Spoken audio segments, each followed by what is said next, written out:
душу, сердце и дух, Господь, потому что в этом полнота, Господь, жизни для человека на этой земле, Господь. Будь прославлен, Отец Небесный, во имя Отца и Сына и Святого Духа.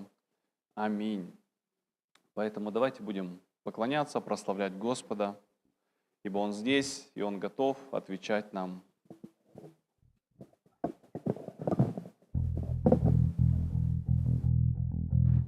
Мир Божий, дорогая церковь. Леньолем до новичко. Давайте прославим нашего Господа. Мы нуждаемся сегодня в Духе Святом, чтобы творить дела Божьи, творить по воле Его. Аминь. Приди, Святой Дух, в своей силе. О, как мощно. Аллилуйя, слава Тебе, Господь. Приди, Святой Дух, в своей силе, очисть своим присутствием. В Тебе, Господь, вся наша крепость, все, что нам нужно, есть в Тебе. Приди, Святой Дух, в своей силе, очисть своим присутствием. В Тебе, Господь, вся наша крепость, все, что нам нужно, есть в Тебе. Как ветер с небес приходит Дух Божий, наполняя наши жизни чистотой. Дух ожидания приходит с небес, волю Божью открывает сегодня для нас, сегодня для нас. Приди, Святой Дух, в своей силе, очисть своим присутствием. В Тебе, Господь, вся наша крепость, все, что нам нужно, есть в Тебе. Приди, Святой Дух, в своей силе, очисть своим присутствием. В Тебе, Господь, вся наша крепость, все, что нам нужно, есть в Тебе. Как ветер с небес приходит Дух Божий, наполняя наши жизни чистотой. Дух ожидания приходит с небес, волю Божью открывает сегодня для нас, сегодня для нас. Приди, Святой Дух, в своей силе, очисть своим присутствием. В Тебе, Господь, вся наша крепость, все, что нам нужно, есть в Тебе. Приди, Святой Дух, в своей силе, очисть своим присутствием. В Тебе, Господь, вся наша крепость, все, что нам нужно, есть в Тебе. Все, что нам нужно, все, что нам нужно, есть в Тебе. Все, что нам нужно, есть, все, что нам нужно, есть в Тебе. Слава Тебе, Господь.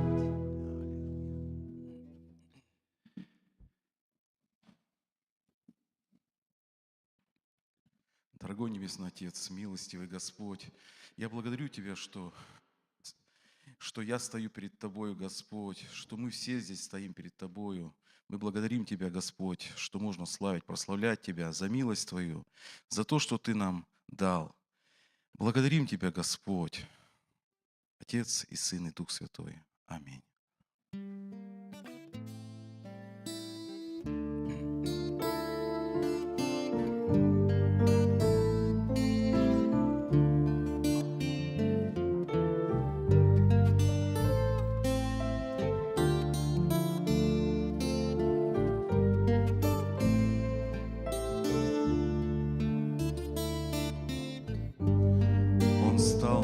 моей твердыней, моим прибежищем, моим спасением, и поставил ноги мои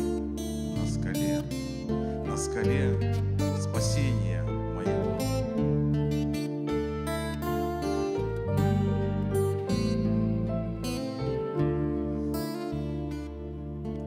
Ты скала моего спасения, Ты крепость жизни моей. Ты надежда и вдохновение,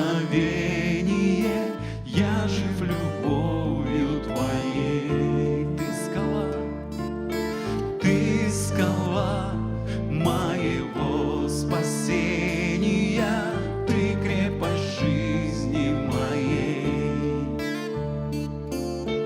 Ты надежда и вдохновение, я жив любовью Твоей. Верю я Тебе, Иисус, верен Ты в любви ко мне. Ты помощник в час нужды моей, к Тебе, о Господь, стремлюсь. Ты скала моего спасения, Ты крепость жизни моей. Ты надежда и вдохновение, я жив любовью Твоей. Ты скала моего спасения, Ты крепость жизни моей. Ты надежда и вдохновение, я жив любовью Твоей. Верю я Тебе, Иисус, верен Ты в любви ко мне. Ты помощник в час нужды моей, к Тебе, о Господь, стремлюсь. Верю я Тебе, Иисус, верен Ты в любви ко мне. Ты помощник в час нужды моей, к Тебе, о Господь, стремлюсь.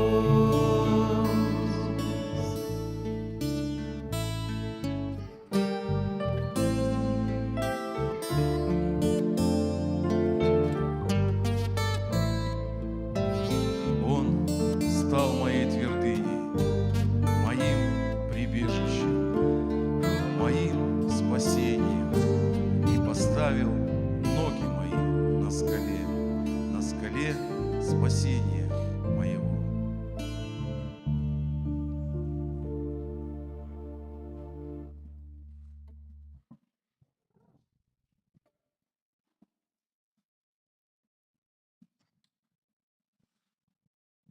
Бураса Доневичка.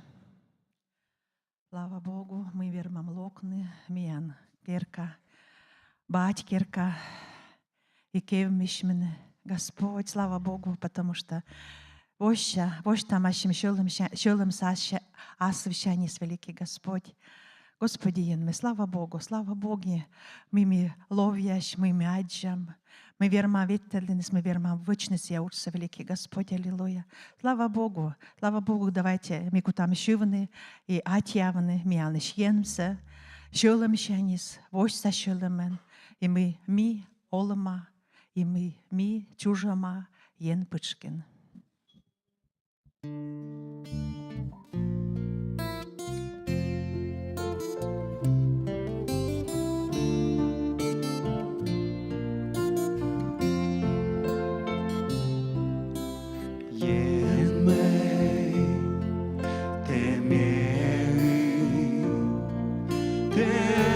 Чуден тиртан щелемес, єн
обреченные были, меньшите вечкеты ноланту.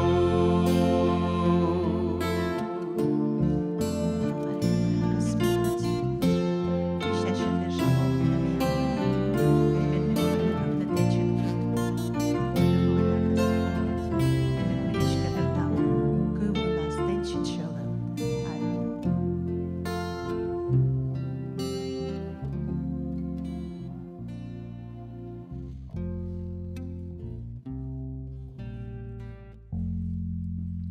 Дорогие братья и сестры, принесем наши пожертвования.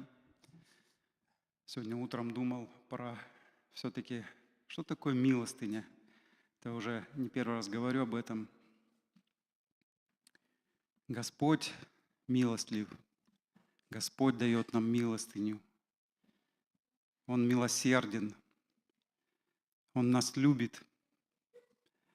Милостыня, Он сам сказал, блаженны милостливые, ибо помилованы будут. Мы вроде бы не делами спасаемся, да? Но помилован будешь, если будешь милостлив и будешь творить милостыню. Поэтому Господь да откроет наши сердца, наш разум Духом Святым, когда ты можешь и как ты можешь творить милостыню.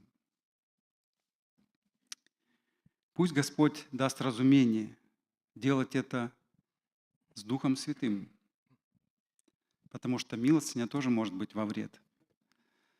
Если вы будете все время милостливы, допустим, к своим детям, вы их избалуете, правильно?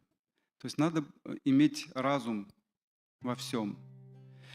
Даст Господь нам каждому по нашей вере во имя Иисуса. Аминь.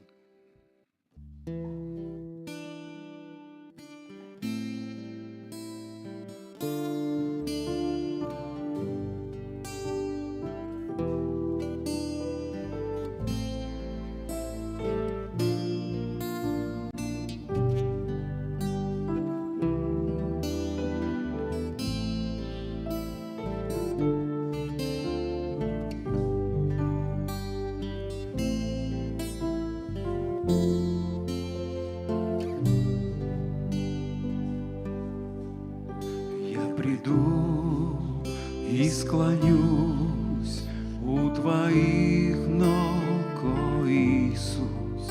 Только здесь моя радость, покой. И никто, и ничто не сравнится с Тобой. Благо мне приближаться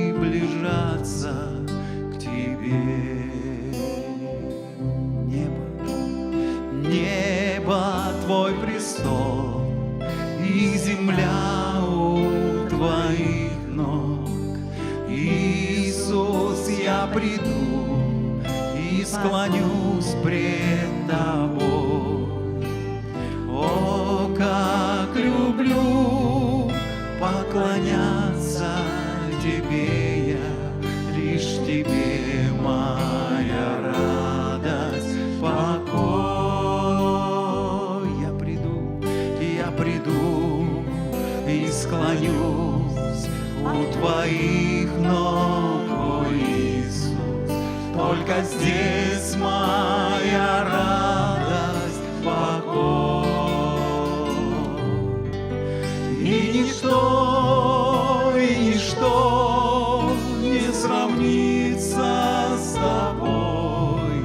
Благо мне приближаться к Тебе. И никто, и ничто, и никто, и ничто не сравнится с Тобой. Благо мне приближаться к Тебе. Небо Твой престол, и земля у Твоих ног. Иисус, я приду и паду пред Тобой. О, как люблю поклоняться лишь в Тебе моя радость, покой. Небо Твой престол, небо Твой престол, и земля у Твоих ног. Иисус, я приду и склоню пред Тобой.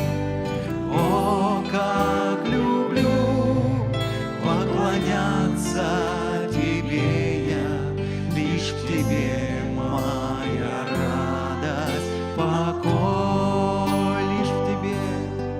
Лишь в Тебе моя радость, покой. Еще раз скажем, лишь в Тебе моя радость, покой.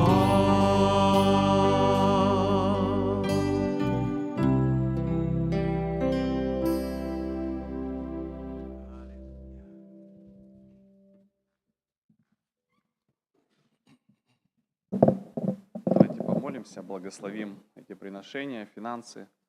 Отец Небесный, Господь, мы благодарим Тебя за тот достаток, который Ты даешь каждому из нас, за пищу на наших столах, Господь, за то, что Ты, Господь, сегодня обеспечиваешь нас, Господь, и даешь нам возможности зарабатывать деньги, Господь. И этими приношениями, десятинами, пожертвованиями, Господь, мы хотим почтить, Господь, и проявить свою веру в том, что мы веруем, Господь, о том, что Ты помогаешь нам.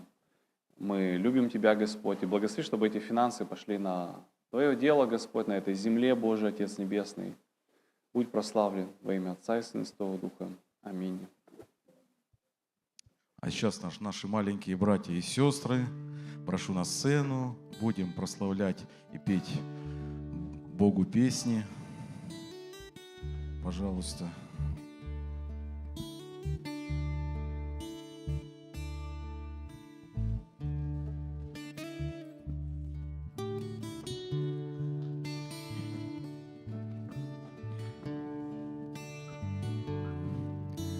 Если расцвела в душе Твоей страна цветов, в жизни все прекрасно, и Ты очень счастлив вновь. Возблагодари за все небесного Отца, пусть Твоя молитва улетает в небеса. Тихая молитва — это к Богу мост, тропка, что на небо нас с Тобой ведет. Белая голубка, что стремится в небеса, и покой приносит нам сердца. Если страх и мрак Твоей душою овладел, кажется, что горе и заботы Твой удел, пусть Твоя молитва пробивается сквозь тьму. Бог всегда с тобой, проблемы приноси Ему. Тихая молитва — это к Богу мост, тропка, что на небо нас с тобой ведет. Белая голубка, что стремится в небеса, и покой приносит нам сердца. Для молитвы искренней не надо много слов. Наш Отец Небесный слышит даже тихий вздох. Даже если ты не сможешь смысл придать словам, все твои проблемы Бог всегда узнает сам. Тихая молитва — это к Богу мост, тропка, что на небо нас с тобой ведет. Белая голубка, что стремится в небеса, и покой приносит нам сердца.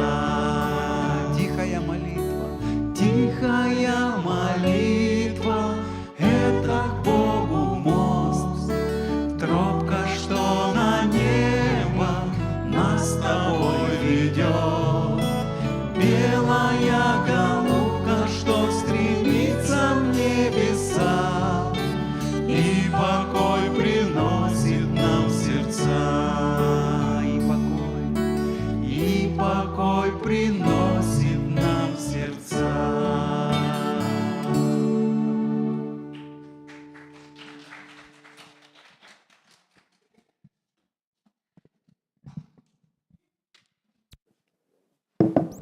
Работает. Ну, как вы подготовились к сегодняшнему дню? Есть у кого чем поделиться? Молитва? Ну, давай. Пусть все сегодня будет хорошо и благословенно, что Бог любил всех нас, а люди всех Бога любили. Аминь.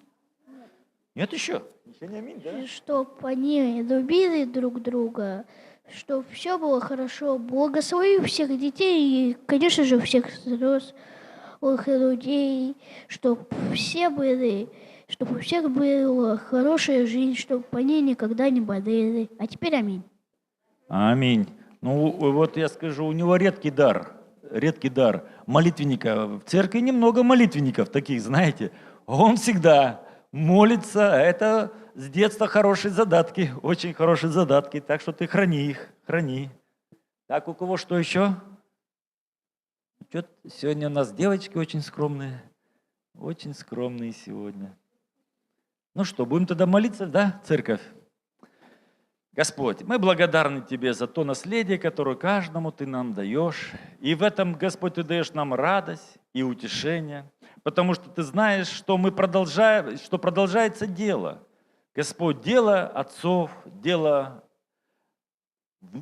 дедушек, бабушек. Мы видим их продолжателями тех замыслов, помыслов, которые есть в сердцах наших. Спасибо Тебе, что в этом Ты говоришь, что есть сила, которая наследует праведник.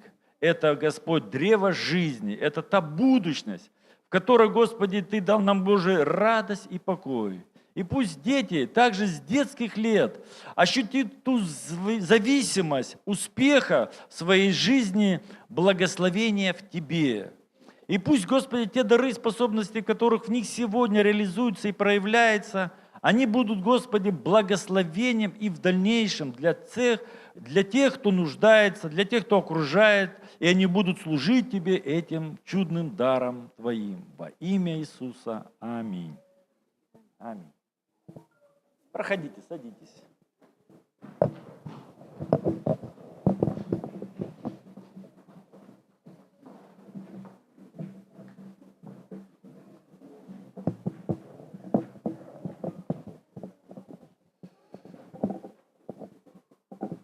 Давайте, церковь, помолимся за молитвенные нужды.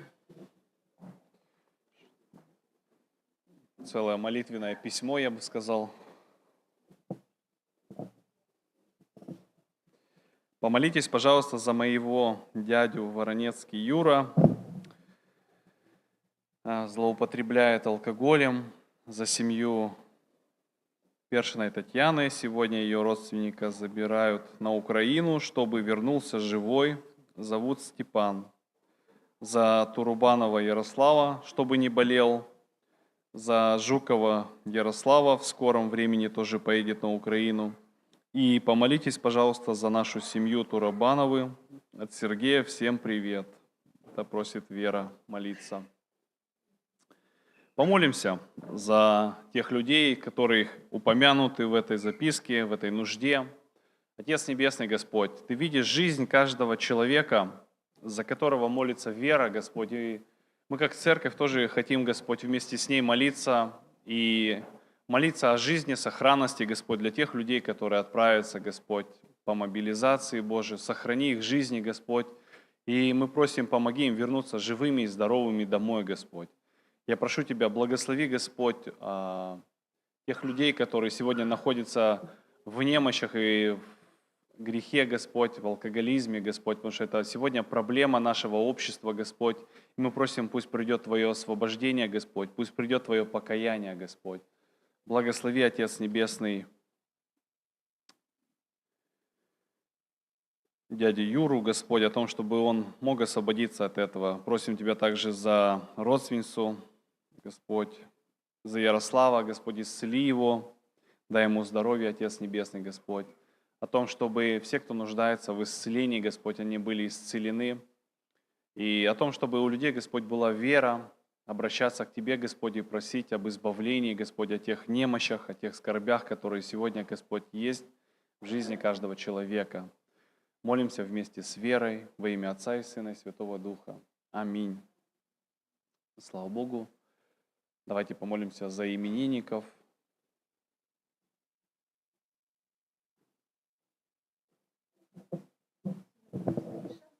Шалова.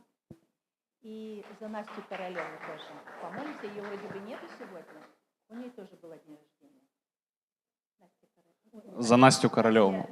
Нет, за Настю Некрасову. За Настю Некрасову.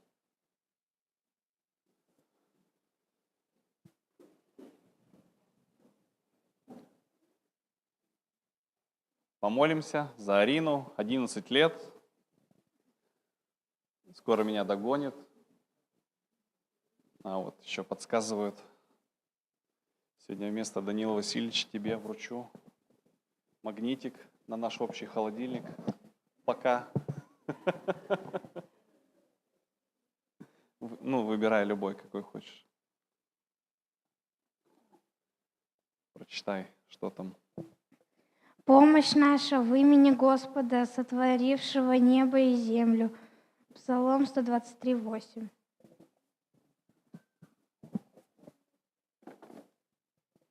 Ну что, Арина, о чем ты хочешь помолиться? Ну, а конкретнее? Дети хотят, чтобы мечты сбывались. Ладно, помолимся, чтобы мечты сбывались. Детям еще надо. Отец Небесный, Господь, спасибо Тебе за Арину, за то, что можем молиться, благословлять ее, Господь, за 11 лет, которые она живет на этой земле, Господь. Просим, благослови и укрепи ее сердце, будь в ее жизни, Господь. Мы молимся о том, чтобы все, что она видит, слышит, Господь, принимает в церкви. Она это понимала, Господь. Она понимала, Господь, и осознавала, и была мудра, Господь, в тех решениях, которые она принимает, Господь. Мы просим, сохрани ее, благослови, Господь, в учебе, во всех делах. Просим, Ты видишь ее нужду, Господь, она хочет, чтобы и все ее мечты сбывались, Господь. Мы просим о том, чтобы пусть все ее мечты будут правильными, Господь, о том, чтобы эти мечты, они привели ее, Господь, в правильное место, о том, чтобы эти мечты, Господь, были с правильными людьми, Господь, которые знают Тебя, почитают, Господь. Мы молимся об этом, о том, чтобы Ты сохранил, благословил ее, Господь, и был с ней каждый день. Во имя Отца и Сына и Святого Духа. Аминь. Также, Господь, молимся Тебе за Настю Некрасову и благословляем ее, Господь, за то, что знаем ее, Господь, о том, что за ее сыновей, за мужа, Господь. Благослови эту семью, Господь, будь с ними. Благослови ее в делах, заботах, Господь, которые есть у нее домашних, на работе. Благослови ее в жизни, Господь, укрепи, утверди, Господь, ее о том, чтобы она прославляла Тебя, Господь, потому что она всегда открыта, рада для Тебя, Господь, и мы знаем это, Господь, будь с ней каждый день во имя Отца, Сына и Святого Духа. Аминь. Будь благословенна, Арина.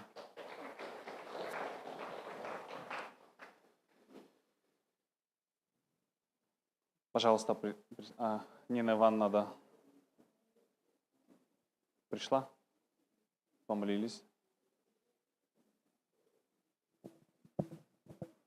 Присаживайтесь. Добрый день всем. Я хочу передать привет от Визинской церкви. Я в прошлое воскресенье была там, по случаю, конечно, 2 октября моей сестре 6 лет было, как она ушла к Богу. И мне надо было съездить, прибраться там на могиле. потому что они похоронены все под березами, там листья, сухие ветки там падают, надо было прибраться, убраться. И совпадает так, что получается воскресенье. И мне так хотелось сходить еще в нашу Висинскую церковь, потому что я там родилась, в этой церкви. Там прогноз 4 дня дожди. Я говорю, пускай на дожди, я смотреть не буду. Поехала в 8 часов. Ну, такси заказала туда и обратно. Я говорю, дайте вот в 8 уеду, в 2 или в 16 часов обратно в Сыктывкар приеду. Они мне говорят, в воскресенье билетов мест нету. Ну, нету. А на 12 есть? Есть. А пускай. На полчаса, на час, но я зайду в свою церковь. Все прибрали, все убрали с племянником, все сделали. Поехала я в Висинскую церковь. Вы знаете, у меня в Висинке уже никого нету, хотя я там родилась. Я зашла в церковь, как к себе домой. Столько радости от этой встречи, столько эмоций. У них уже идет служение. Мы там молились, пели, плясали. Ну, все как вот при встрече обычно с друзьями, вот так и бывает. И потом мне звонят, говорит, вы знаете, есть места на 2 часа, если хотите поехать. Да я говорю, вы что, слава аллилуйя. А с той стороны диспетчер молчит. Почему я говорю слава аллилуйя? Потому что я успею пообщаться с сестрами в Висинской церкви больше, дольше. Вот, я говорю, спасибо. Куда, говорит, заказать? Ну, такси. Я говорю, колхозная, 51. А где, говорит, эта улица? Вы понимаете, у меня память старая, моей молодости. Теперь эту улицу переименовали День Победы. Ну, просто Победы, улица Победы. Ну, я переделала. В общем, там мы встретились, обо всем помолились, обо всем поговорили. Нас с подарками в честь мудрых людей, да? Отблагодарили подарочками. А мне так они похвалились, что там колодец сделали. Вот вы говорили в Сторожевской церкви, что наши братья помогли там колодец сделать. Большую благодарность Николаю Александровичу и Ивану Васильевичу передали. Там они крыльцо, не крыльцо, а ступенька к крыльцу переделали, немножко так поудобнее сделали. Двери, которые не закрывались, это сделали. Вода приходит, вода уходит. И эти сестры так довольны за эту помощь. Вот Арине была записка «Помощь в Боге». Вот это «в помощь в Боге» и есть. И я хочу свидетельствовать о том, что Господь дал нам общение радости. Я всегда говорю, радуйтесь малому, радуйтесь везде, радуйтесь всему, потому что радость потом она приумножается. Уныние – грех. Я всех призываю к радости.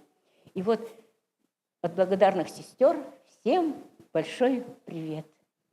Слава Богу, что мы можем друг к другу ходить в гости, с друг другом встречаться.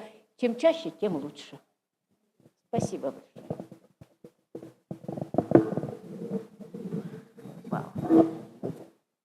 Спасибо, Нина Ивановна.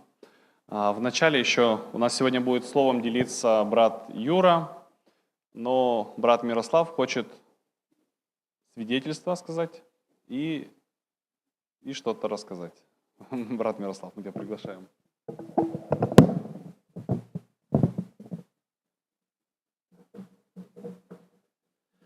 Спасибо за предоставленное слово. Церковь, я вас всех приветствую. У меня такое свидетельство. Вы знаете, что вот 21-го у нас была объявлена частичная мобилизация, и у нас в группе, где мы общаемся, благовестники в России, ну, такой был клич брошен, чтобы пошли к военкоматам и начали тоже тем, кто мобилизован, давать в дорогу Евангелие, вот, как бы свидетельствовать им о содержании этого Евангелия, рассказывать о Иисусе Христе. Вот сделать как бы, ну, такой вот, знаете, шаг для людей, которые, может быть, раньше бы и не заинтересовались, но сейчас вы знаете, что там, где идут боевые действия, там неверующих нет фактически. Все люди обращаются к каким-то силам, но хотелось бы, чтобы они обращались к истинному живому Богу. И вот это наша была цель. И подвязались наши сестры, с нашей церкви, слава Богу, тоже дежурили вместе возле военкоматов.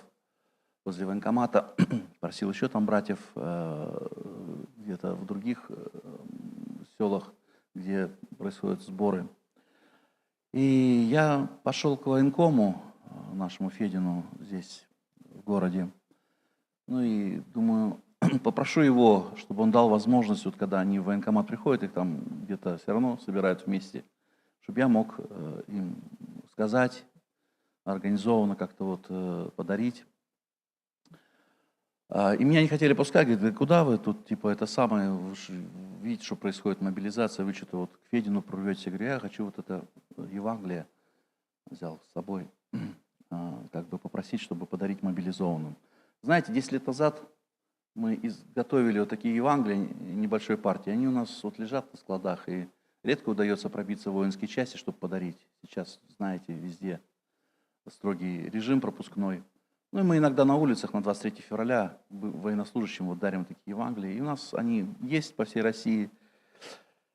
А сейчас у нас дефицит вот таких Евангелий, потому что все пошли к военкоматам и уже пишут, что уже не осталось. Пришло время и для этих Евангелий. Как вот не печально. И я с этим Евангелием пошел, значит, к военкому, пытаясь ему подарить. Он говорит, мне не надо ничего. Говорит, я же сказал вашему Петериму, все в Гренаде.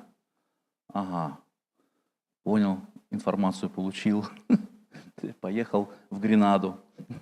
Поехал в Гренаду, и там вышел человек, ответственный за вот это место. Вы знаете, что в Гренаде у нас это не военная тайна.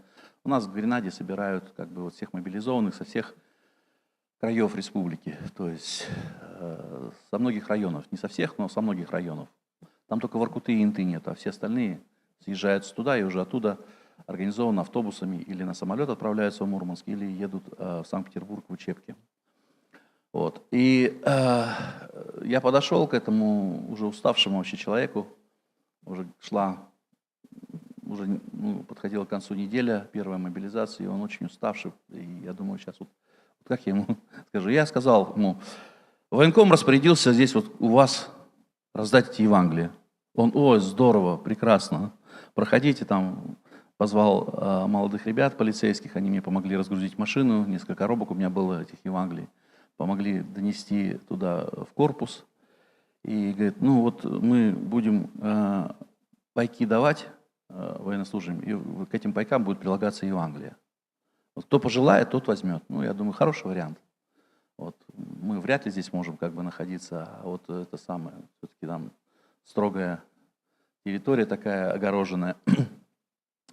Ну и за это был благодарен Богу, что кто-то поможет нам, вот, чтобы военнослужащие получили эти Евангелия в дорогу. И он меня проводил уже туда на выход, и уже вышли мы за территорию. Ну и он начал рассказывать, как чего. Сам пошел на разговор, такой открытый человек, очень, очень адекватный.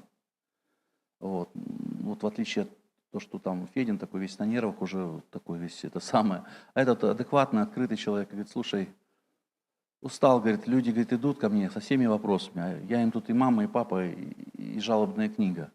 Вот. Может быть, говорит, поговорили бы там с Петеримом вашим, чтобы прислали сюда священника, чтобы он как бы с этими людьми вот души спасительной беседы вел. И я понял, говорю, я постараюсь. Я говорю, я бы сам оставил, как бы у вас остался, чтобы беседовать с людьми. Он говорит, да, понимаю, что вы бы остались, но надо, чтобы все делалось через Федина, через главного комиссара. Вот. Поэтому надо, чтобы Петерим написал ему письмо, он одобрил, в общем, и вот так. Все должно быть благопристойно и чинно, как написано. Я говорю, я понял. И я сел в машину и поехал к Петериму. Вот. К Петериму его не было как бы в храме, там в соборе, сказали, что он дома, нашел, он там рядом живет.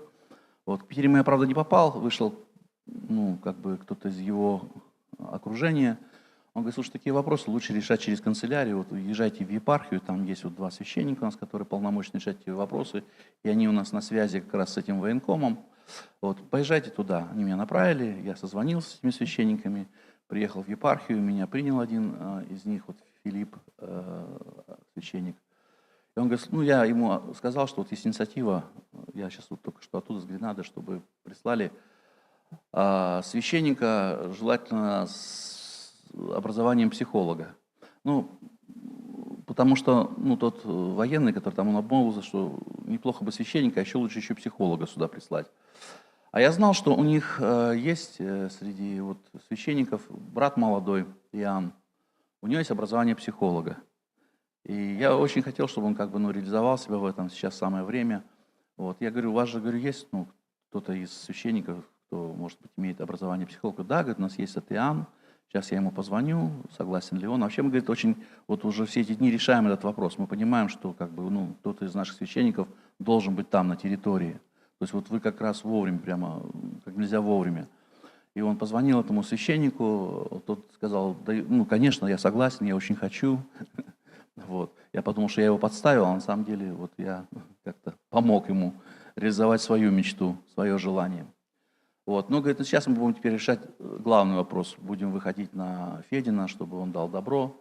И я в тот же вечер, здесь у нас была молитва с постом. Вы помните, прошлую неделю мы постили здесь 3 дня, молились за эту ситуацию. И я попросил помолиться, чтобы ситуация эта разрешилась, чтобы дали добро, потому что ситуация важная. Я понимаю, что там нужен человек, который бы с людьми серьезно беседовал о Боге. И вы знаете, уже через 2 дня все решилось. И я еще пошел в этот день туда к военкомату по обыкновению, там опять раздавать Евангелие. И правда в этот день полиция нас оттуда попросила. Сказала, у входа нельзя здесь раздавать, потому что это государственное учреждение, там за 500 метров, пожалуйста, или за 50 метров, по-моему, там можете. И с сестрами мы там на автобусной стоянке этой, возле старого автопавильона, с людьми разговаривали, дарили эти Евангелия. И в этот же день звонит мне этот священник Иоанн, говорит, Мирослав, я еду, можете поехать со мной. Я, в принципе, и хотел так, чтобы, если он поедет, взял меня с собой. У меня такая тайная надежда была. И я взял еще 1 коробку Евангелия таких, и мы поехали. И, провели там вечер один, и, знаете, просто действительно я увидел нужность этого служения. На самом деле, ребята сейчас, которые приходят, они такие, скажем, убежденные. Многие из них пошли добровольно сейчас. Несмотря на то, что мобилизация идет, они как только получили повестки, побежали в военкомат, как будто ждали, потому что у них есть понимание, что это необходимо сделать. Но видно, что, конечно, все в стрессовой ситуации находятся, поэтому некоторые из них были нетрезвые. И это главная проблема там, которую озвучил этот военный. Говорит, есть такая проблема, надо, чтобы вы объяснили им, что алкоголизм здесь неуместен. И этот священник, у него как раз была беседа или лекция, как он ее назвал, как правильно снимать стрессы и страхи.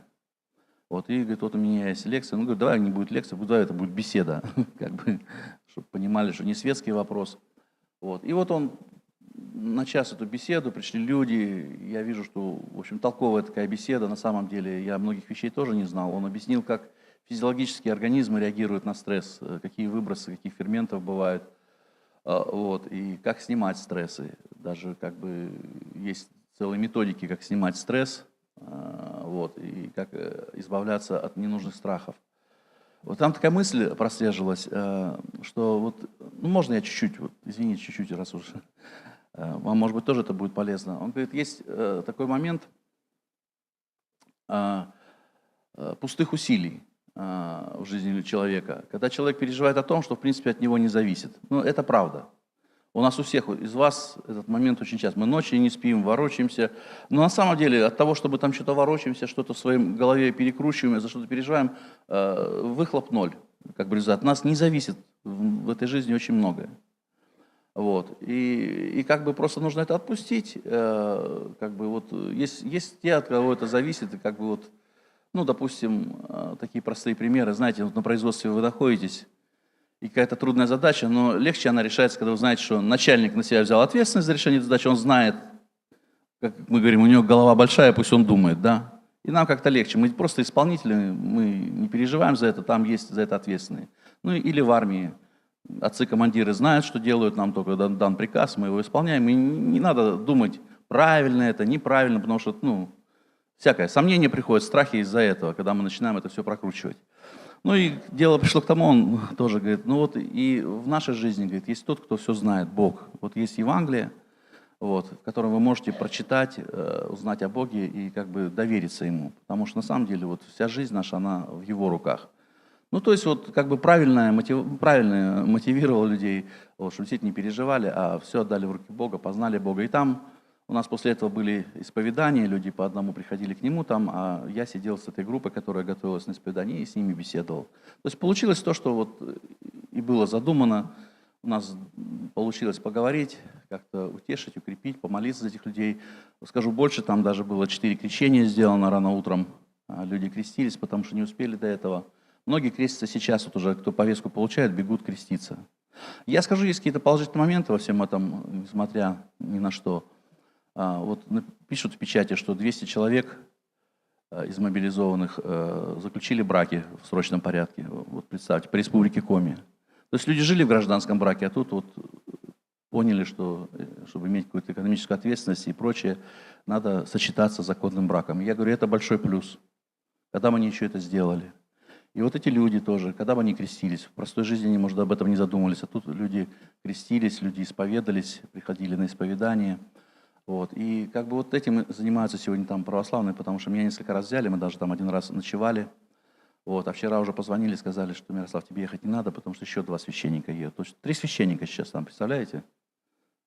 Какая победа, слава Богу. И они вот занимаются душепопечением этих людей, исповедуют их, молятся вместе с ними. Вот, поэтому я за все благодарю Богу. Вчера даже, или когда позавчера, нет, вчера утром, вчера утром, нет, позавчера все-таки, правильно буду сказать, в пятницу, даже подарили Уйбе вот такое Евангелие, и там высшим воинским чинам какой-то генерал, один из генералов был, ему подарили, он тоже принял Евангелие. Слава Богу, есть как бы вот небольшой плод от того, что мы молились вместе, и туда на территорию проникли эти Евангелия. И я прошу вас молиться, вот, сейчас я там не могу лично вручать Евангелие, но чтобы продолжилась та работа, которая начата, и вместе с пайками люди получали эти Евангелия. И вот этот священник молодой, он рекламирует это Евангелие, он рассказывает, что здесь навигатор есть. Ну, вы знаете, что в этом Евангелии есть несколько страничек, посвященных вот, как бы таким моментам, какие-то ситуации. Вот, вы в беде, вы там благодарны, сразу указаны странички, на которые можно выйти. Ну и они рассказывают о содержании этого Евангелия, так что работа, слава Богу, идет. Вот. Я прошу вас, когда вы всякий раз будете дома молиться за мобилизованных, за то, чтобы они вернулись, мы об этом им всегда говорили, что, ребят, мы вас ждем до Нового года, говорю, чтобы потом встретиться. И знаете, они такие вот говорят, ну, пойдем, закончим это дело и вернемся. Вот. И, конечно, нужно за них молиться. Нужно за них молиться и молиться, чтобы Евангелие попало в каждые руки. Потому что я знаю, что Бог, у него много способов достучаться. Если у них будет эти Евангелия, Он побудит их сердце когда-нибудь взять и почитать в трудную минуту жизни. Я на это надеюсь. Пусть Бог благословит. А можно я песню одну еще исполню, да?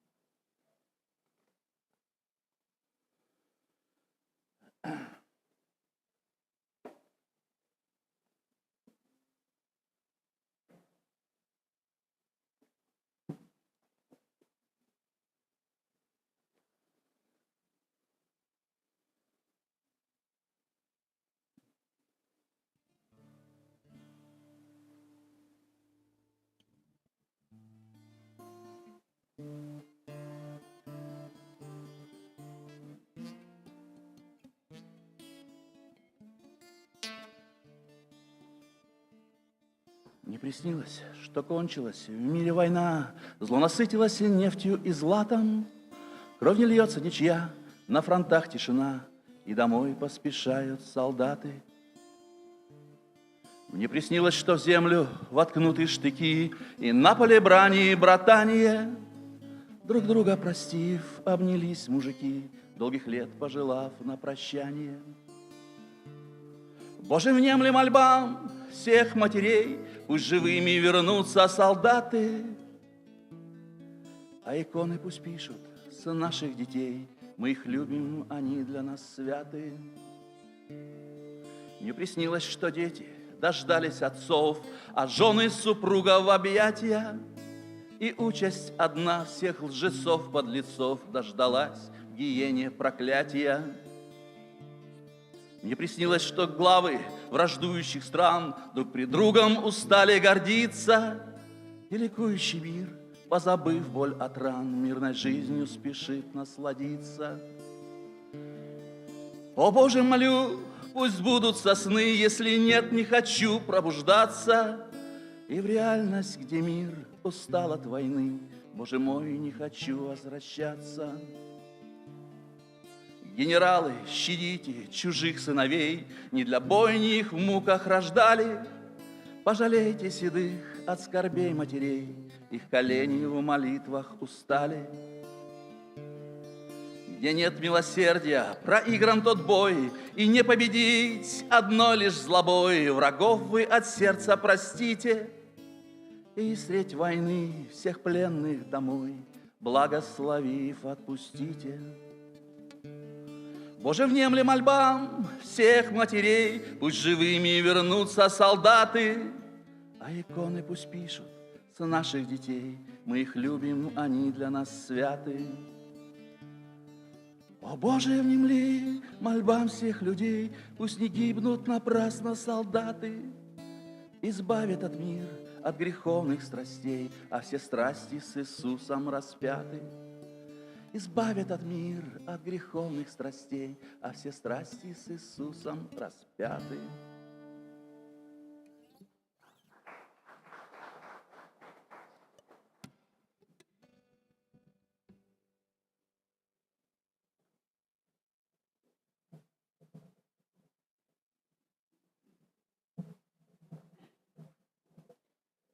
Мирослав оставил.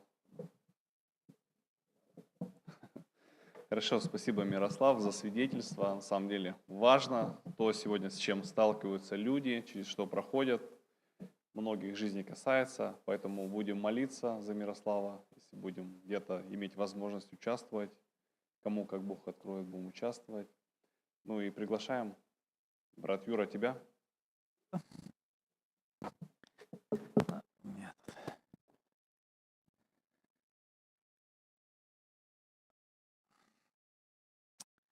Слава Иисусу, дорогая церковь, братья, сестры. Прекрасное свидетельство мы слышали, чудесная милость Божия, которую Бог являет. Мы сегодня будем с вами беседовать, общаться и размышлять на тему, которая связана с периодом нашей, календарным периодом. Осень. Время сбора урожаев, жатвы. И я буду говорить о плоде, о плодах. Понятно, что я буду говорить не про огород и огородничество, а буду говорить о плоде нашей человеческой души. Как мы можем ее приносить, когда наша душа плодоносна, и какой плод должен быть в нашей душе, какой плод должен вырасти. На эту тему мы много уже здесь говорили, и я думаю, проповедей было немало. Но Петр всегда говорит о том, что есть прекрасная такая позиция напоминать. Нам свойственно многие вещи забывать, утрачивать. Вот. И поэтому напоминанием Петр говорит возбуждать чистый смысл. Поэтому, может, многие вещи вам будут знакомы, многие вещи вам известны, но есть такое, знаете, событие, как откровение свыше. И вот в чем и есть удивительность проповеди в силе Духа, я вот замечал, слушаешь многие слова, знакомые, но на которые раньше ты не обращал внимания. То есть они проникали и проходили поверх твоей головы, твоего разума, мыслей. Ты как-то даже не задумался о них. А вот как будто кто-то тебе открыл, какой-то ключиком подошел, и твой разум начал воспринимать то, о чем говорят. Вот это как раз тот момент, когда, как Иисус говорил, имеющий уши да слышит. Вот, казалось бы, что у людей такая, особенность, кто-то имеет, кто-то не имеет. Нет, все мы имеем уши. Но вот способность слышать и понимать, вот это как раз другой критерий. Это другой критерий. О чем мы сегодня будем говорить? И начнем мы с места Священного Писания. Это первый псалом, известный псалом, 1 глава, псалом номер 1, стих номер 3. Я, наверное, буду пользоваться электронной Библией, так быстрее буду искать места, наверное. Вот. Здесь интересно, мы читаем, о чем говорит Давид. «И будет он, как дерево, посаженное при потоках вод, которое приносит плод свой в свое время, и лист которого не вянет, и во всем, что он не делает, успеет». Мы видим здесь говорится о человеке. Если мы выше прочитаем, то мы там увидим, что здесь идет ссылка. О каком человеке говорится, что он будет плодоносен в свое время, да? И написано выше, если мы почитаем, поднимите, пожалуйста, с 1-3 стих, да, пожалуйста, то написано, это блажен муж, который не ходит на совет нечестивых, и не стоит на пути грешных, и не сидит в собрании развратителей, но в законе Господа воля его, и о законе его размышляет день и ночь. И дальше мы уже знаем знакомые нам последствия. Я бы обратил ваше внимание, 3 стих, пожалуйста, еще раз, 3 стих, вы видите на экран. Посмотрите на эти места Священного Писания и определите для себя главное. Вы для себя определите, не для меня определите, а для себя определите, какие для вас здесь главные слова. 2 секунды. Я думаю, вам достаточно понять. Когда я размышлял и читая эти места, особенность, которая мне так сильно впечатлила меня, это место посаженное. Обратите внимание, здесь говорится о действии. Посаженное и где? При потоках вод. Это ключевое и важное положение. Как вы думаете, будет ли посаженное в пустыне плодородным и плодоносным? Завянет, засохнет. А здесь как раз конкретно указано, где посаженное? При потоках вод. Это ключевые слова. Это не просто, знаете, фразы. Это важно в христианской жизни. На чем ты строишь свои взгляды? На чем ты фокусируешь свой успех?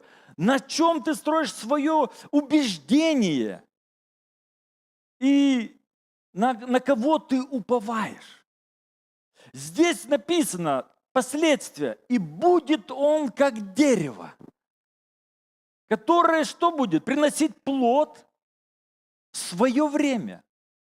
То есть каждый из нас, он будет делать и успешен будет. Но нужно каждому из нас определенное время. И что самое главное, обратите внимание, и дальше последствия какие интересные. И которого лист будет что? Зеленый. Что такое зеленый лист? Это, вы знаете, это похоже на тех людей, которые трудятся и говорят: ой, я так устал, я уже больше не могу, я уже нету силы, делаешь, и никто не понимает, никто не ценит, никому мой труд никто не обращает, никто меня не хвалит, никто мне не скажет доброго слова. Я уже весь такой отцветший, лист упал, плодов у меня нету, ничего не хочу делать. Нет. Этот человек не такой, этот человек зеленый. Понимаете? Этот говорит о том, что я буду делать и буду трудиться. И сам он не изнемогает, понимаете? Он не изнеможенный, а он крепкий, он сильный, и он уверен. Это человек, который при потоках вод. Этот человек, который не строит свои убеждения только на своих взглядах, а на сути, на Господе. Следующее, чтобы вы понимаете, о чем я говорю, да? То есть этот человек и трудится, и плодоносит, и еще сам зеленый, крепкий, сильный, не изнемогший, не увядший и не умирает. Вот в чем сила. Следующее место. о котором бы я хотел вместе с вами размышлять, опираясь на этот же стих. Чуть-чуть я тут приберусь. Обратите внимание, следующее место, пожалуйста, Исайя 30:23. Ну, тогда мне помогут. Исайя 30:23. «И он даст дождь на семя твое, которым засеешь поле и хлеб, плод земли, и он будет обилен и сочен. Стада твои в тот день будут пастись на обширных пастбищах». Верни еще раз на 23 стих, на начало. «И он даст дождь». Первое место, которое говорит, «и он даст дождь», а все остальное уже последствия. Обратите внимание, везде в Библии, где фигурирует плод, фигурирует что? Вода. А это очень важное. Без воды ничто не произрастает. При начале сотворения Бог как орошал землю? Росой. Но везде фигурирует влага, везде фигурирует вода. Ничто не растет без воды. Вы, земледельцы, прекрасно знаете, лучше меня. Поэтому, что символизирует вода? Что символизирует вода? Это Господь Бог. Это Бог. Это Дух Святой. Без Него ничто не произрастет. Он есть источник нашего успеха. И Он дает успех в нашем труде. Следующее место, которое я хотел бы вам сказать, что вот здесь мы должны очень правильно понимать приоритеты нашего труда и действия благодати Божией. Писание говорит, что Екклесиаст пишет, все вещи в труде.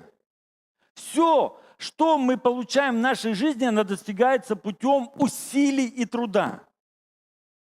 Вот здесь не нужно переоценивать взгляды. Я в свое время, когда воспитывался в церкви, у нас очень большой упор делал на человеческое усилие. Ты должен много молиться, ты должен много поститься, ты должен того делать, то делать. Все это правильно. И это никто не говорит. Но успех моей духовной жизни и моего труда не от того, что я много пощусь и много молюсь, и много тружусь, проповедую еще, а успех от того, что Бог благословляет это усилие. Не усилие мое является корневым, ключевым успехом, а мое усилие направлено на то, чтобы получать в Боге благословение. Вот в чем ключевое событие. Ключевое то, что я в Боге получаю успех, в Боге достигаю успех. Следующее место, которое мы с вами будем читать, это Петра. 1 Петра, 8 глава.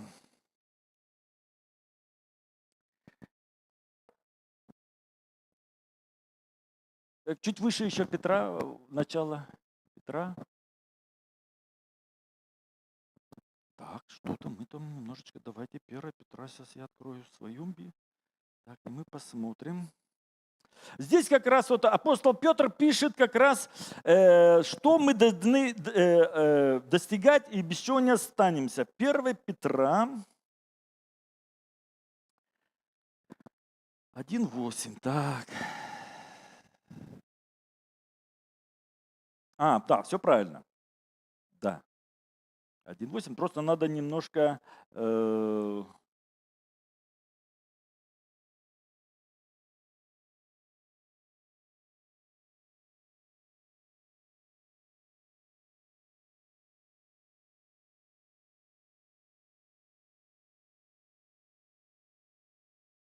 Так, что-то у меня это место, дорогие мои. Так, если я не ошибаюсь, то это может быть даже это 3 глава, а не... Вот. Не могу найти это место, это не то место, о котором мы хотели. Помните, апостол Петр, я тогда своими словами скажу, значит, я маленько сбился, да? Место Священного Писания, где апостол Петр говорит, что прилагая всему все старание, покажите вере вашей добродетель, добродетели проявите рассудительности, в рассудительности воздержание, в воздержании написано терпение, да? А в терпении опытность. От опытности надежда, а надежда написано не постыжает.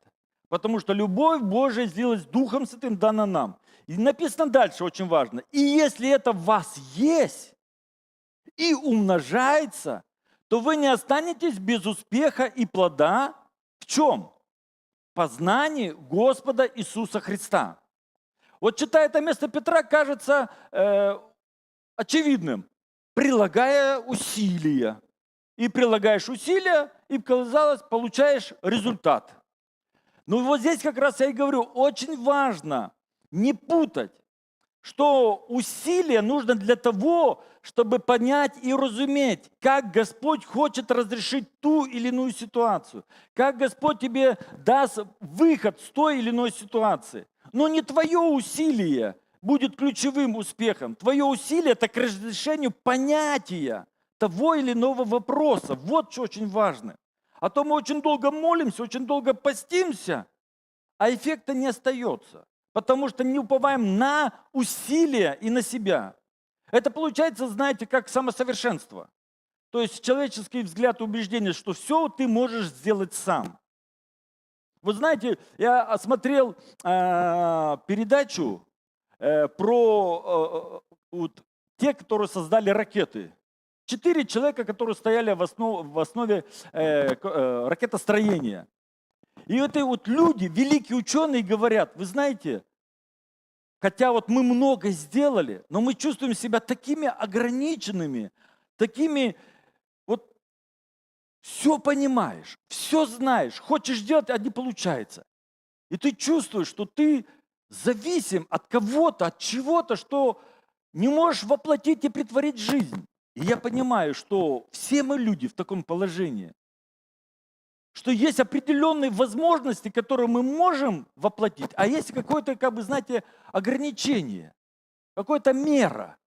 И это чувствуют все люди разного уровня и разного положения. Это о чем говорит? А это говорит о том, что есть зависимость наша в Боге и от Господа. Каждому из нас дана благодать по мере дара. И вот эта благодать по мере дара, мы и можем только реализовать его и явить определенную эту меру. Перечитывая с самого начала сейчас книгу «Бытие» перечитываю, и вы знаете, сейчас читаю историю Иакова и историю Иосифа, очень знакомая всем. И вы знаете, что удивительно для себя открываю? Когда Иосиф уже находится на троне, когда он уже великий человек, достиг всего, и когда он открывается своим братьям, и когда он перевозит Иакова со всем семейством. А вы знаете, что до этого было? А до этого Бог, написано, а когда Иаков переезжает, Иаков со всем семейством, 75 душ едут на колесницах, едут навстречу с Иосифом, что происходит?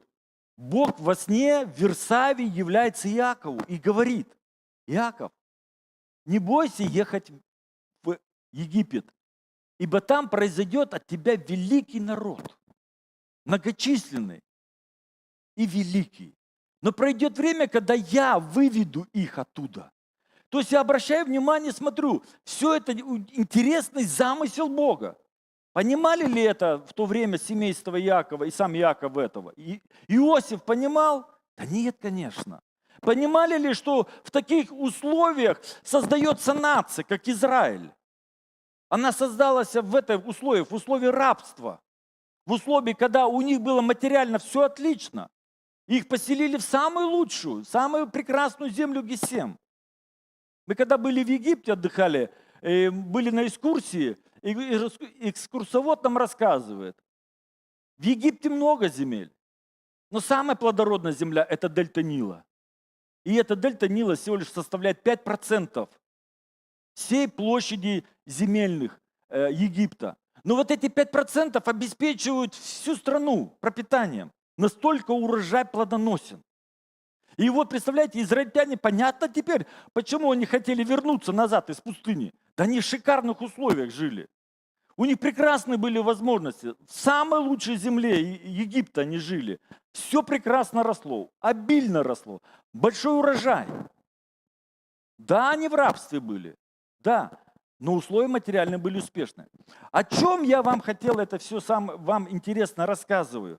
Что Библия говорит нам, что в каждому из нас Бог дает время приносить урожай, свое время. А это время, оно от многих факторов зависит. От чего зависит успешность? От чего зависит успешность? Земледельцы, подскажите мне, пожалуйста, от чего зависит успешность?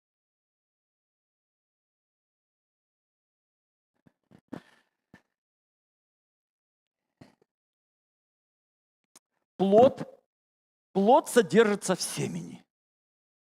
Ибо написано в Писании, Библия говорит, что ибо дерево познается что? По плоду. Иисус говорит, или признайте дерево хорошее, и плод его хороший, или признайте дерево плохим, и плод его плохим. Итак, дерево познается по плоду, человек познается по характеру. Итак, мы читаем место Священного Писания. Это Матфея 12:33. Пожалуйста, откроем Матфея 12:33. Или признайте дерево хорошим и плод его хорошим, или признайте, дальше, дерево худым и плод его худым, ибо дерево познается по плоду. А ключевое плода является его семя. То, что ты сеешь, то и произрастает. Мой дорогой брат и сестра, если ты хотишь произрасти, чтобы в тебе произрастала благодать Божия и сила Божия, то ты должен употреблять семена какие? Божественные, не человеческие, не мирские. Если мы хотим, чтобы у нас произошло терпение, смирение, кротость, то мы должны это и проявлять в своей жизни, и сеять. А если мы этого не сеем, то как может произрасти плод? Не произрастет. Следующее место, которое я хотел бы прочитать. Матфея 13:23. Мы здесь вот, смотрите, обращаем внимание. Матфея 13:23. 13, Матфея 13:23. Ага. Смотрите, что написано. «Посеяно же на доброй земле» означает слышащего слова и разумеющего, который и бывает плодоносен. Кто плодоносен? Слышащий и разумеющий. Вот слово «разумеющий» для меня не совсем понятно. Я читаю другое место, да, и давайте другое место откроем. Это место у Марка написано, у Марка 4:20. Вот если, пожалуйста, откроем Марка 4:20, там более понятно написано, кто такой разумеющий. Марка 4. А посеяно на доброй земле означает тех, которые слушают слово и принимают. Кто такой разумеющий? Это тот, кто принимает. Всякое слово, которое мы слышим, мы иногда соглашаемся, а иногда не соглашаемся. А иногда мы категорически даже не согласны с проповедующим. Вы также, может, и со мной многие не согласны можете быть. Это ваше право. Но результативность зависит, да, от слышащего и принимающего. Вот такой, как бы сказать, грань, которую я хотел бы вам напомнить. Далее, о чем мы говорим?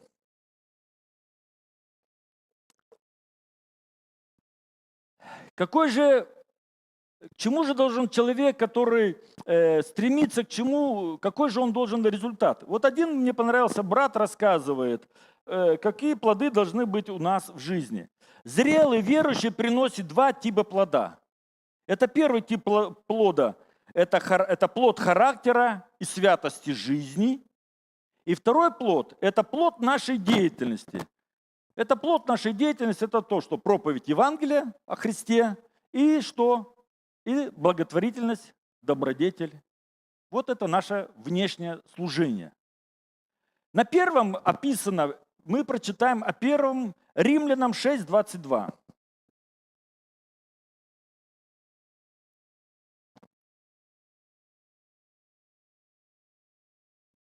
А чуть-чуть дальше.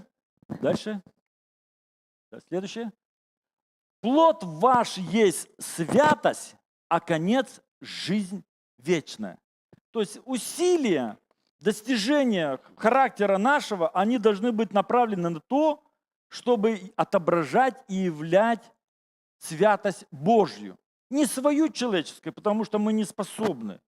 А святость Божья, она определена чем? Характерами Христа. А характер Христа описан в плодах Духа. Помните? Мы описываем плоды Духа, и там характеризуется характер Божий. Это кротость, любовь, терпение, вера. И написано, таковым людям не нужен закон. Им не нужно рассказывать, что можно делать, а что нельзя делать. Написано, для таковых нет закона. Им не нужны вот это ограничительные меры. Почему? Потому что у них есть внутри понимание. И вот наши усилия должны быть направлены для чего? Для достижения этого состояния характера. И если в нашем характере это не проявляется, то значит мы должны рассматривать концепцию, где что мы упустили. Или, может, семена неправильные, или, может быть, влаги недостаточно Божьего упования. Или третье, а может быть, и усилия нету. Может, мы и усилия не принимаем. Следующее, на что бы я хотел здесь обратить ваше внимание. А что такое зрелость? Да, вот вы, может, спросите, а вот что такое зрелый христианин? Зрелость – это изменение человека в сфере его желаний, чувств и этики. И если в твоем сердце нет изменения, и ты 30 лет или 20 лет ходишь в церковь, а также уповаешь на какие-то гороскопы или прочие там, как бы сказать, и прочие вещи, да, человеческие, это говорит о том, что у тебя нет изменений. Если ты уповаешь на каких-то психологов там, или прочих, то есть это говорит о том, что у тебя понятия, взгляды и убеждения, они еще не обновлены. Они еще так же, как у всех людей. И там не хватает связующего звена, не хватает Бога, не хватает вот этого связующего звена. Поэтому у зрелого христианина этот процесс изменения запущен и идет. А младенцев написано нет, у младенцев нет. Следующее, что бы я хотел вам поделиться. А кем же распространяется правда в этом мире? Иакова 3:18. Иакова 3:18. Плод же правды в мире сеется у тех, которые хранят мир. Вот тоже не совсем как-то понятно, да? Вот. Что за плод правды? А вот дальше есть место священное, в греческом переводе. Вот это же место священное в греческом переводе написано так, я прочитаю. Плод же праведности сеется теми, которые творят мир. То есть тот человек, который может нести праведность, в котором сердце есть мир. Это ключевое и важное, в котором нет гнева, нет смятения, нет удручения, подавленности. Мир – это состояние такого, знаете, покоя, состояние уверенности, это состояние упования. То есть это такой фундамент надежный. Вот этот человек может нести что? Сеять праведность.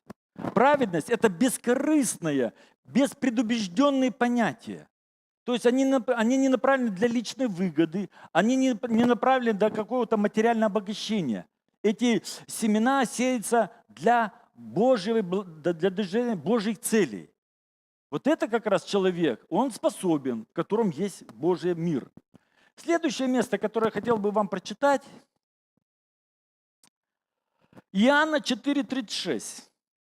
Иоанна 4:36. Жнущий получает награду и собирает плод в жизнь вечную. И дальше, пожалуйста. Так что и сеющий, и жнущий вместе радоваться будут. Вот обратите на начало стиха еще, пожалуйста, поставьте. Вот начало стиха очень интересное. Вот обратите внимание на начало стиха. Кто получает награду? Жнущий. А что сеющий делает? Дальше. Вот дальше. А сеющий вместе с жнущим только радуется. Понимаете? Оба делают дело, но награду получает один. Принцип жнеца, понимаете, здесь очень важен. Вы можете много трудиться и не получить самого важного – времени сбора урожая. Вот времени сбора урожая – это самый прекрасный момент. Это самый важный момент. Можно сеять, можно ухаживать, полоть, но не успеть собрать. Знаете, это самый такой момент, огорчения.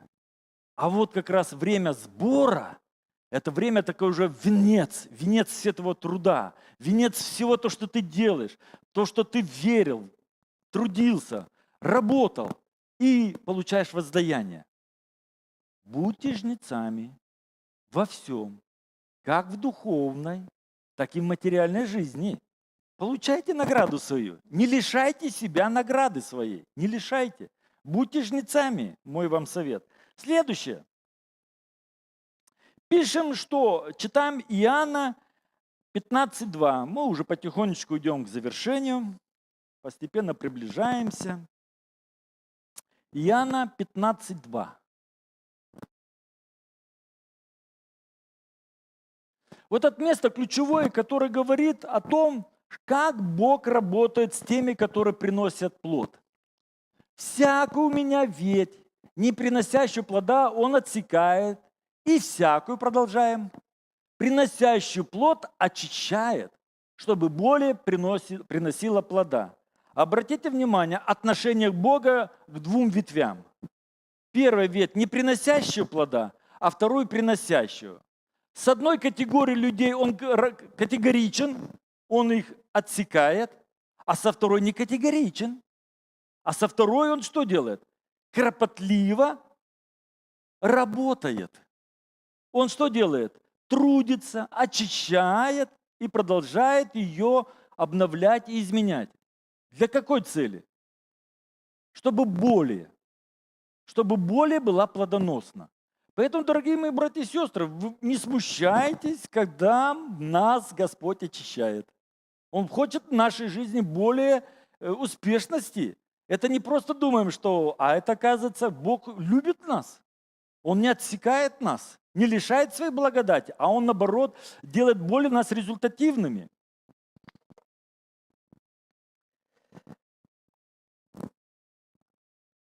Ну, что еще можем мы здесь с вами сказать? И прочитаем, давайте и будем молиться.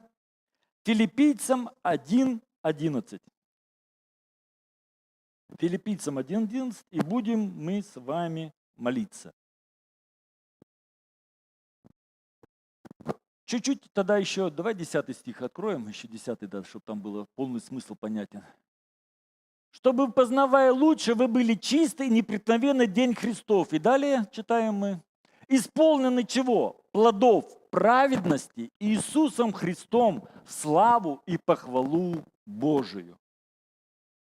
Весь тот успех, который мы с вами получаем и достигаем, для нас этого нету никакой заслуги. Это вся заслуга написана в похвалу и славу Богу.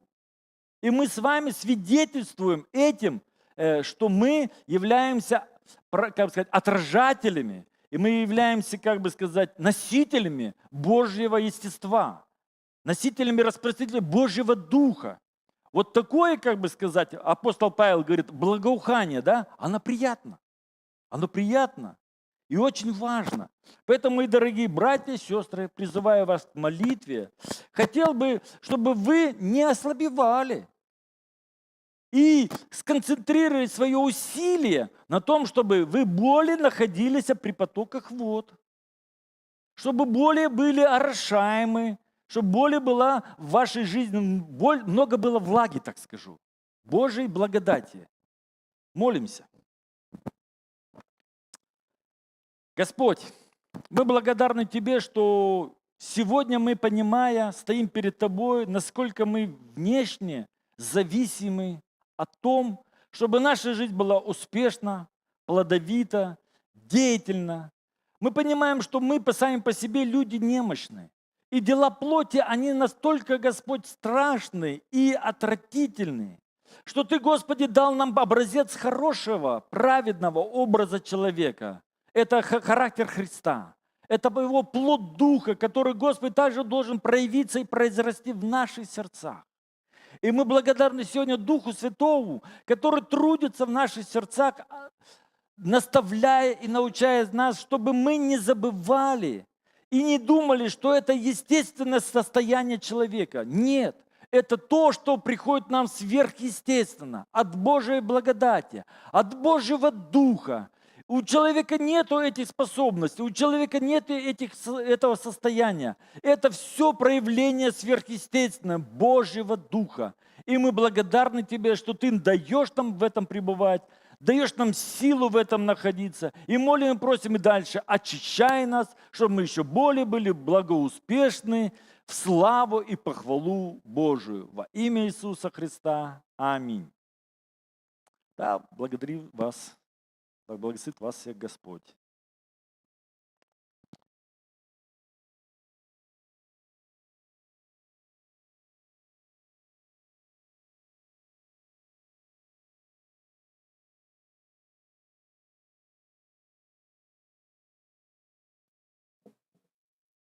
Сейчас о тогда источниках вод, о которых он говорил. Не забывайте, что на неделе тоже есть время, когда можно собраться в церкви, и мужское, и молодежное, не знаю, женское, где-то собирается или не собирается. В общем, Слово Божье у нас есть для того, чтобы назидаться. Господь с нами. Будьте благословенны, да, будем жить, ходить перед Богом. Что нам еще остается на этой земле? О том, что наш Отец Небесный на нас смотрит, Он всегда рядом с нами. Будьте благословенны, благословляйте друг друга с миром Божьим. Верный, верный, верный, Христос щедрый.